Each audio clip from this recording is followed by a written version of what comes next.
I want to jump forward to another big topic that's driving a lot of excitement around the NBA. Not just fandom, not just trades, not just NBA Top Shot, but there's a big tectonic shift that's happening in the league or with its partners, and that's around TV rights. And in the age of consuming streaming services, cutting the cord with cable, this is definitely impacting what I think a lot of these TV deals are going to look like in the future. And it's impacting how they're making decisions about where a player goes, or a player deciding where they want to play or what type of contract they want to sign today, getting ready for the next CBA or the next TV renewal, which is up in 24-25. So the NBA earns about $2.6 billion a year through ESPN and TNT. In 2019 and 2020, they earned $8.3 billion throughout the entire year. And this is about $2.5 billion through TV rights, which is 31% of that deal. But imagine if there was no pandemic, I think that number would be well over $9 billion for TV revenue. Compare that to 2018, 2019, pre-pandemic. Again, that was just shy of $9 billion, and it's very, very consistent at that $2.6 billion number. But what does this mean for players in the league as revenue grows in other areas? And we did talk about Top Shot. We did talk about other areas where you're starting to see money generated in the NBA besides the TV deals, because I predict those numbers will decline. As BRI increases, as revenue from the league increases and continues to increase, not just through TV, the TV negotiated deal is fixed, and that number will become a smaller percentage of BRI over time. And primarily because the number one thing I think is contributing factor to that is fans are no longer tuning in to cable as much as they were before to watch these games. In fact, I can watch entire clips through other channels, on social media, on YouTube, and the list goes on. A number of other providers out there who are providing me as a fan content in so many different ways without having to watch TV with commercials. NBA gets total rights, the fees owed to the broadcaster. So that means they have to honor these contracts that they provide to the broadcasters when they sign these deals. That's why shortened seasons or canceled seasons are huge deals. So there's a clause in these contracts that says that they have to make it right. And I just call it make it right or make good on the value of the deal. So if there's typically 82 games in the season and this season they're only playing 72, they will have to think about how to make up that value over the course of the entire contract. But what does that look like? And where do you make it up? And the place that they make up these deals are going to be when they negotiate the next TV deal. That's where it's most critical to the league, is determining, one, do they believe or predict that this will happen again over the course of the next contract? And if they're able to convincingly position that, I don't think this will happen again, they'll be able to re-up a significant amount of revenue through these TV agreements. Last time they had a shortened season prior to 2019-2020 was 2011. That was through the NBA lockout. They only played 66 games that year compared to a usual 82. So the league and the broadcasters needed to negotiate how to make that up. And this is another example that we'll see in the 2025 contract renewal cycle, will be trying to understand or convince one side or the other what are the contributing factors to the success of those deals. And a number of factors go into it. TV ratings plays a huge factor, but it's not the only factor. It's not as much as it used to, because the NBA has other ways of attaching brands to what they're doing on the court, and through apparel, through other avenues. Now I'm thinking about the big hot trend right now around digital collectibles. That's another way, with platforms that big that are bringing eyeballs, not just to the games, but to other businesses around the league. Those will be the key factors for a lot of teams.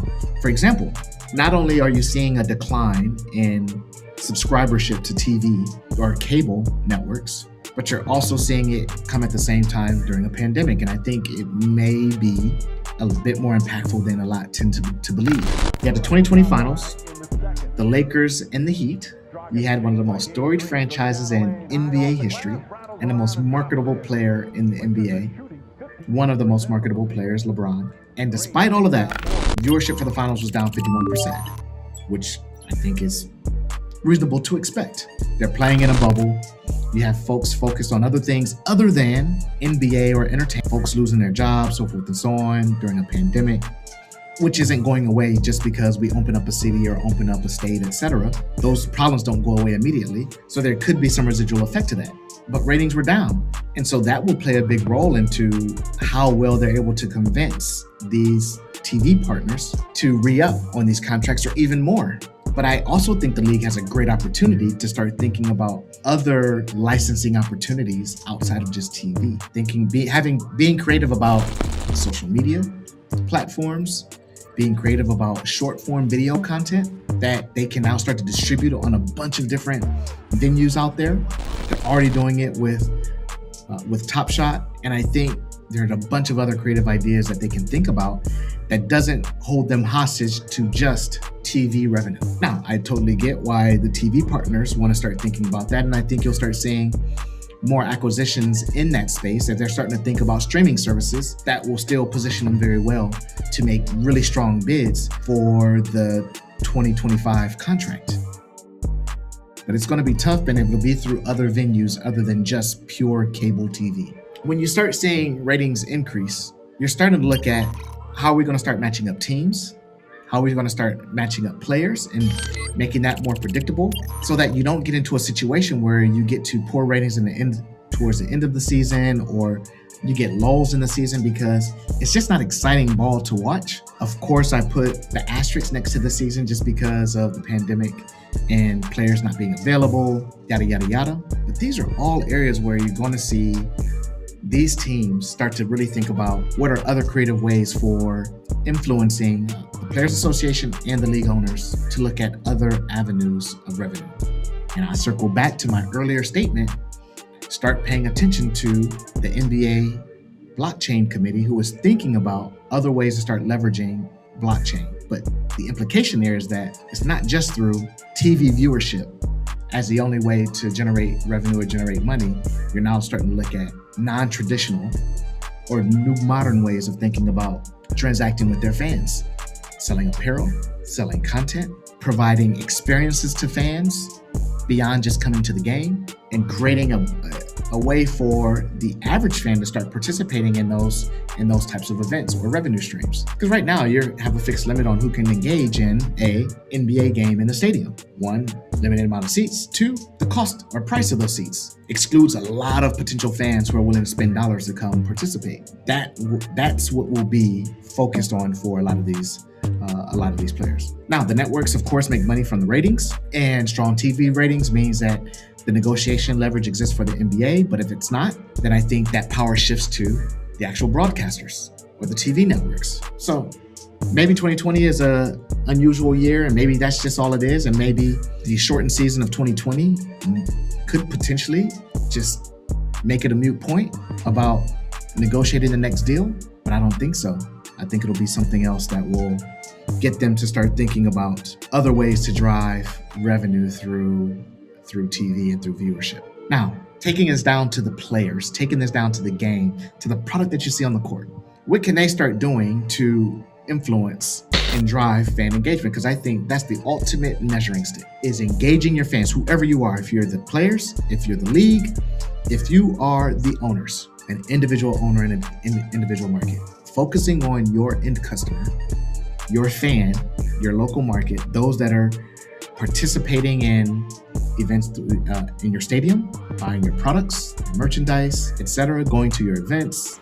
Though that is where you're going to start to see everybody win. And I think if you engage fans and come up with ways where they can participate in these events, the next set of contracts for TV rights, the CBA is going to just transform. It's going to explode. So let's take the CBA when that comes up for the next contract. Of course, what you know is players are definitely trying to ensure that they can get a bigger piece of the pie. The owners are doing the same, but they're also thinking about owning and driving the direction of their career. But why does this matter in relation to TV contracts and the game and all these other ancillary businesses of the NBA? Because at the end of the day, based on where a player lands, where he decides to go, who he decides to play for, and the talent that comes into those markets drives the direction of the NBA. And I'll use Shaquille O'Neal as an example. They knew very early, before he ended his career, that his career in TV, his career in entertainment was going to be far greater than what he's done on the court. And he's a legend on the court. He's definitely one of the best players to play the game. But what he's done off the court is definitely more impactful and far-reaching in terms of where he's got his hands in the mix. Watching people fall is funny. Hey, Shaq, when you fall during the games, it's the funniest shit I've ever seen in my life. Next time, look, I'm telling y'all, next time y'all watch a game and he fall, this is exactly what he do. Look, it's always something stupid. Like, he go up to get a rebound, he don't get it, he go, oh, no.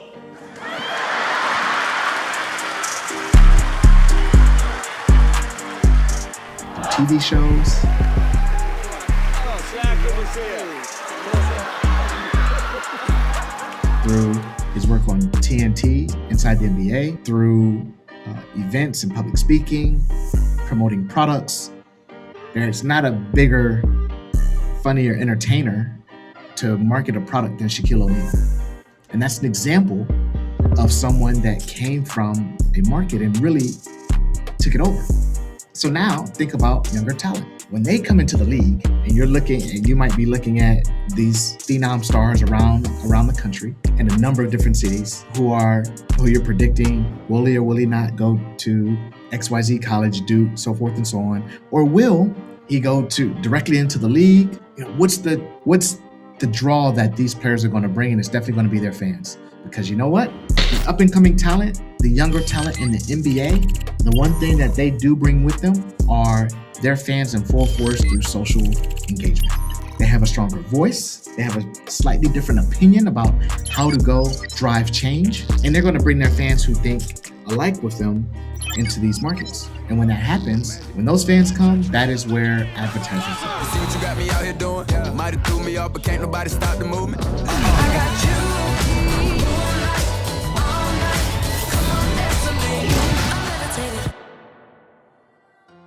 They're going to be coming to any of these cities where these players can revolutionize the fan base in these markets. And I started to see that happen with Kevin Durant when he was in Oklahoma City. I never would have thought Oklahoma City would have been a destination, not just for players, for a lot of big business around the country to want to say, yeah, we're going to go thrive in this market because this team or these players are here for driving awareness. And guess what happens? They start to change the industry and the dynamics in those cities. So those are definitely something that the league should keep an eye on and keep paying attention to, because it's going to help shape one who has leverage when it comes to these next agreements, next contracts, and it's going to help define how fans engage with the team or with the league or with the games or with the players. Better believe the way that you consumed content, interacted with games, interacted with players, experienced the NBA pre-2020 may not return for a very long time and will be significantly different when it does. And let's scratch out the word or the letters NBA. This applies to NFL, MLB, NHL, NCAA, and any other business out there that's impacted by fans and people not wanting to interact or engage in public forums. There's a big word that's out there, a big phrase that's out there that's been drilled into our heads over the past year and a half: social distancing. That by nature means that the league needs to be rethinking, and they are, and I know they are, rethinking how they engage with their fans. This is all something that's definitely going to be a big deal to keep your eye on. And as you make your bets about your favorite players or your teams, keep this in mind.